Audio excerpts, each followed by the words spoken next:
여러분 안녕하세요. 찾아가는 새벽기도 시카고 예수사랑교회 조선영 목사입니다.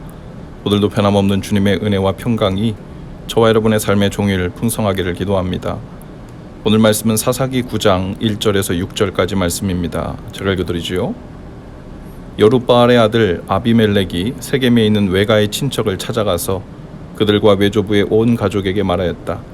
세겜 성읍의 모든 사람들에게 물어보아 주십시오.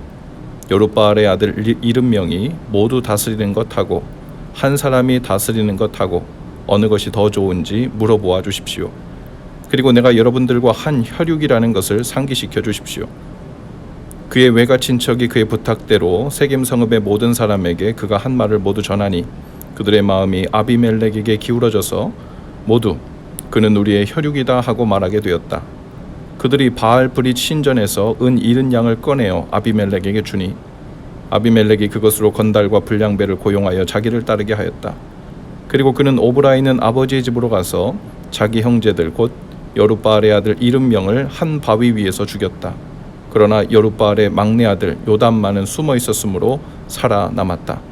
생앱 성읍의 모든 사람들과 밀로의 온 집안이 세겜에 있는 돌기둥 곁에 상수리 나무 아래로 가서 아비멜렉을 왕으로 삼았다.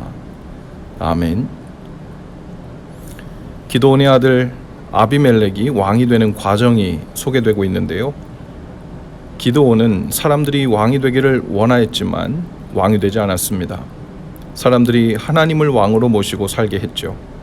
그들이 하나님을 왕으로 모셨을 때 40년 동안 온 나라가 평온했습니다. 그러나 그의 아들 중에 하나인 아비멜렉은 스스로 왕이 되고자 합니다. 기드온의 아들 아비멜렉이 외삼촌 댁에 가서 세겜에 사는 고향 사람들에게 말해달라고 하죠. 기드온의 아들 70명이 그들을 다스리는 것이 나으냐 아니면 한 사람 나 아비멜렉이 너희를 다스리는 것이 나으냐 하는 겁니다. 여기 하나님 한 분이 다스리는 것이 나으냐라는 질문은 옵션도 준비되지 않았습니다.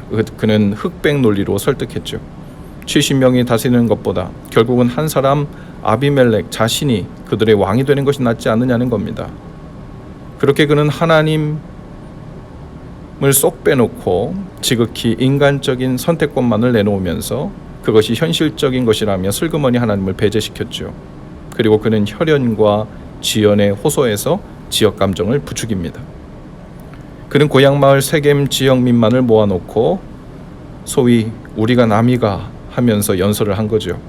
마치 대선 공약으로 도로 확충, 공장 건설 또는 세겜의 직할시 승격 이런 것들을 내걸었을지 모르겠습니다.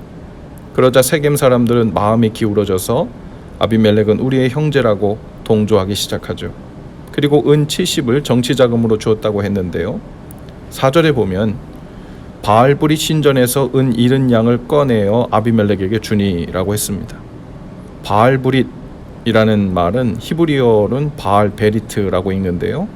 그 뜻은 계약의 주, 언약의 바알이란 뜻인데 사사 기드온이 죽고 난 후에 세겜 사람들이 숭배한 바알 신의 성전이었던 겁니다. 즉 세겜의 지도자들은 바알을 숭배하던 바알 신전의 돈으로 아비멜렉의 정치 자금을 댔고 그는 그 은 70으로 방탕하고 경박한 깡패들을 고용했다고 했죠. 그들의 목적이 하나님을 어긋나니 그 과정은 걷잡을 수 없이 어그러지기 시작합니다.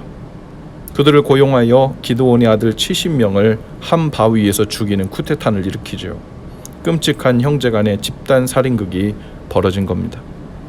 이런 일은 하나님을 믿지 않는 세상에서나 있을 수 있는 일이죠. 왕이 되기 위해 형제들을 죽인 조선의 왕 태종 이방원을 연상시킵니다. 69명의 살인극은 아비멜렉의 정욕권과 정권욕이죠. 그리고 그의 동조한 세겜 사람들에 의해서 벌어집니다. 다만 막내 아들 요담만이 도망가서 간신히 살아남습니다. 세겜 사람들은 아비멜렉을 세겜에 있는 기둥 상수리 나무에서 왕으로 세웁니다. 그렇게 세워진 왕과 나라가 평안할 리 없죠. 오늘 본문에 나오지 않지만 하나님은 아비멜렉과 세겜 사람들 사이에 악신을 보내시고 불신을 일으켜 곧 서로를 두려워하고 경계하고 죽고 죽이는 참극이 벌어집니다. 우리들 또한 현실적 대안이라는 명목으로 하나님의 주인 되심을 인정하지 않고 하나님을 제외시킨 옵션과 선택권만으로 흑백 논리 가운데 빠져들 때가 있죠. 전형적인 마귀의 전략입니다. 신과 악이라는 책이 있는데 그 책에 보면 마귀는 예수님을 시험했는데 교묘한 전략이 있었음을 이야기합니다. 당신이 하나님의 아들이라면 돌덩이를 빵으로 만들어 보라. 돌로 빵을 만들 수 있다면 하나님의 아들인 것이고 그렇지 않으면 하나님의 아들이 아닌 것이다. 거긴 하나님을 경외하는 길은 무엇인가 하는 이런 질문은 하지 않습니다. 그 옵션을 교묘하게 빼놓고 마귀가 미리 선택해 놓은 두 가지 옵션만을 남겨놓은 채 흑백 논리로 몰아가는 거죠. 두 번째 시험도 마찬가지입니다. 내가 하나님의 아들이라면 성전 꼭대기에서 뛰어내려 봐라. 천사가 너를 보호할 텐데 뛰어내릴 수 있으면 하나님의 아들이고 그렇지 않으면 하나님의 아들이 아니다 라는 식입니다. 역시 하나님을 경외하는 방법을 빼놓고 마귀가 정한 두 가지 옵션 가운데 흑백 논리를 강요합니다.